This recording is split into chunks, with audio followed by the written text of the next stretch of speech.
কাছে একটা গোপন খবর ছিল মতিনগর এলাকায় জনিত হৃদয় মিয়ার বাড়িতে দুটি চুরাই বাইক আছে। সে অনুযায়ী আমরা হৃদয় মিয়ার বাড়িতে রেড করি, কিন্তু সে পুলিশের আঁচ পেয়ে পালিয়ে যায়।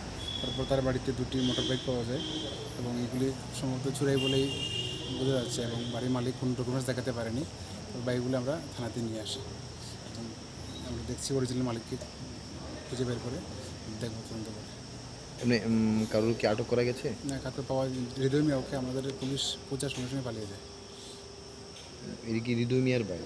হৃদয় মিয়ার বাড়িতে বাইকগুলি পাওয়া গেছে, কিন্তু মালিক হৃদয় মিয়া নয়, মালিক অন্য একজন দেখা যাচ্ছে। ওই বাইকগুলোর কি মালিক পাওয়া গেছে? মালিক আমরা স্ক্রিন রিপোর্টে এনেছি, আমরা খবর দিচ্ছি ওকে।